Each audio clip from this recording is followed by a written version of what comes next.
filming. Here we are, fishing friends. What a view. Check that out, man. So yeah, we've just come down the local beach just for a couple of hours, you know. I was up BASSMA'S blanking yesterday, but making a few promo videos, and Wingman's back on the camera tonight. Say hello. Hello guys. Nice one, Brett. So yeah, we've got this groundswell. I don't know where it's coming from, man. It is absolutely going off out Proper there. pumping out there, mate. Proper surf, man. So yeah, I've got the beautiful Competition Match GT, and also we've got a nice dog there. Wait. No, you're not having me, babe. Sorry? No. Got what? Lights. No, it's alright, mate. No, you're right. We've got lines out. Anyway, right, okay.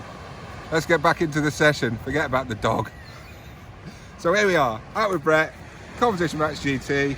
I got my little Nitron out tonight, look, and I've reloaded it with some Blaze line, the mono line.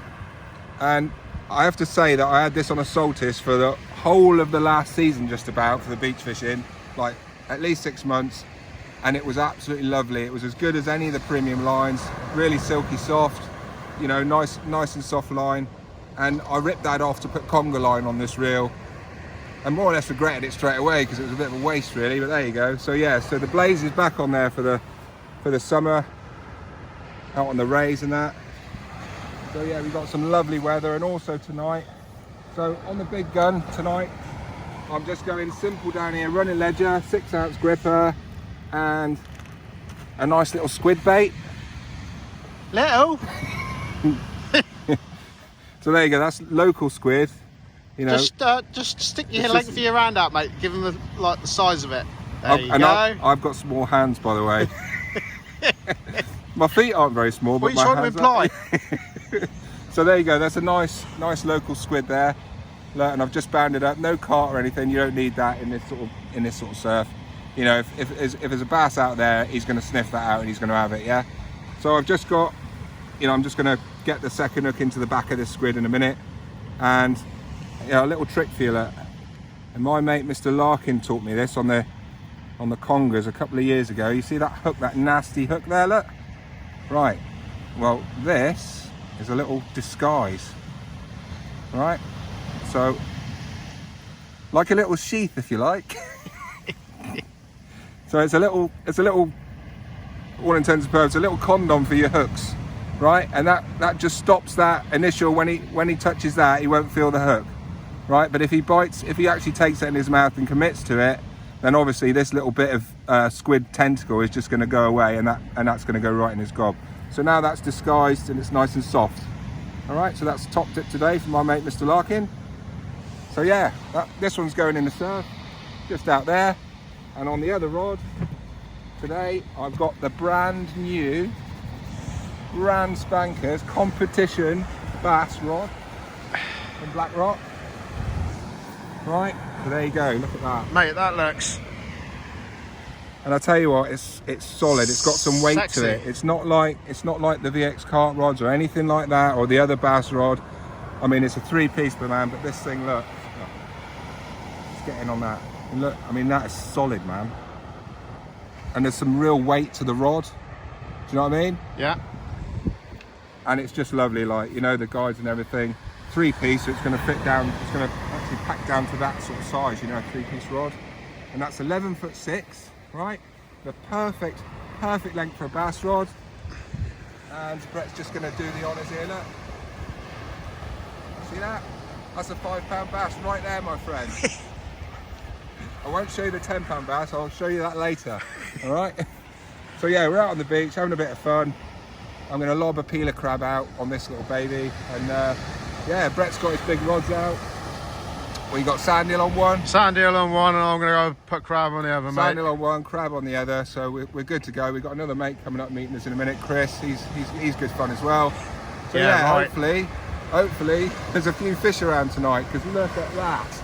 I mean, that is dramatic. Well, got to say, guys, zoom in on it, man. Come on. The camera doesn't really do it justice for the size of the swell. Yeah. Absolutely. We're having these sets come through, and they're like 4 or 5 foot when they come through. Yeah. It's just incredible. Yeah, and as we say that, it's just gone flat calm. Typical, isn't it? Yeah, Yes. and what more for that sunset, mate? We're out, mate. We're out. We're on it again. Happy Saturday. Yeah, so here we are. We're down on the beach, and there's a lot of weed out there. We've had a few problems, but we're just putting the rods up really high in the rest, and we're trying to sort of get over that. It's really weedy down here. Not recommended. Anyway, I've just made up this rig. I'm going to chuck out a 5-ounce weight. I've uprated the rod a little bit, so I've got my Blaze MX1 there, look, with my name on it because it's mine. And yeah, there we go, look, 4.0 hook. So this is I believe it's the Seaglow hook, the Cato Big Mouth, yeah, 4.0. Right, very quickly, one peeler, yeah. It's dead, honest. It's been dead in the freezer for months. It's not alive. It's not wriggling. It's definitely dead, right? So yeah, one peeler crab. Don't move. Don't move. Right, one peeler crab, yeah. So this is the sausage crab bait, yeah. One hook. So look, snip it into the middle to about there, right? So it opens up like that, and that's basically the secret, to put it on like a worm. So now, all I'll do is, which side shall I go in? That way. So I'll just go in there, like that, push it around, like you would when you put on a worm, look. Yeah, it looks a bit crap at the moment. So there you've got a big peeler, but elongated. Right, so all I've got to do now is wrap that up, and that's like a really long bait. And obviously that little, I've got the little live bait hook that goes in the back. So just got to wrap it up. Da-da-da-da. And I've got the Never-ending elastic. never-ending bait elastic, which I've probably not been able to find the never-ending end.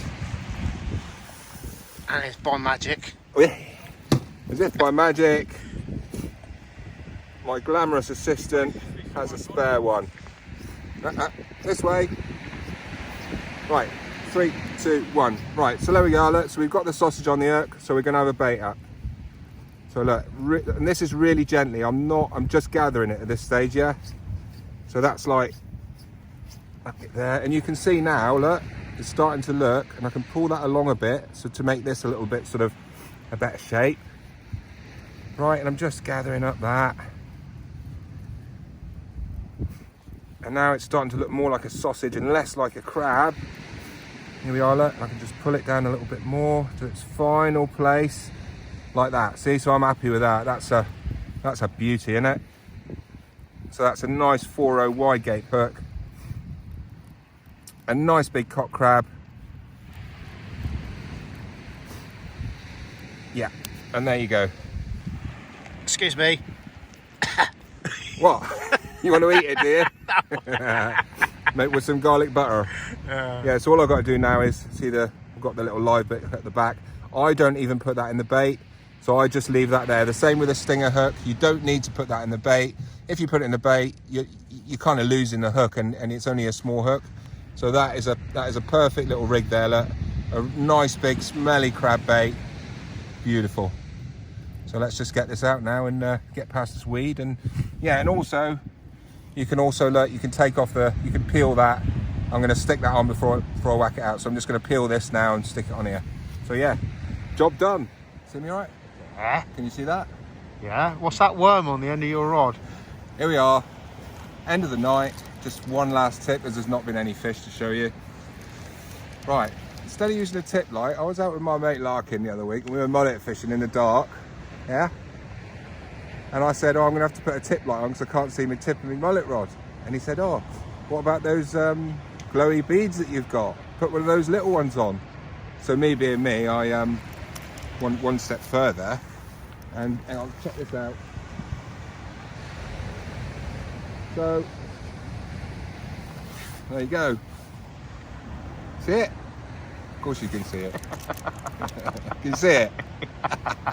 So there you go, look, that's a top tip, right? And I shone my light on that every time I cast my bread in, and it lasts for about 10 minutes because they're like the best, the best glowy things on the market. And all I've done is jammed it in the top eyes there, look.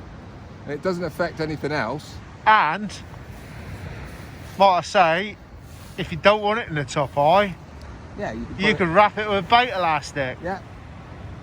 You said that to me the other day, and I was like, nah, just stick it through there. It's easier, isn't it? Yeah. But there you go. So that's so I've come up with that. Instead of putting a tip light on, use one of them. Look. Awesome, eh? Top tip. Night. Top tip light. Tight lines, guys.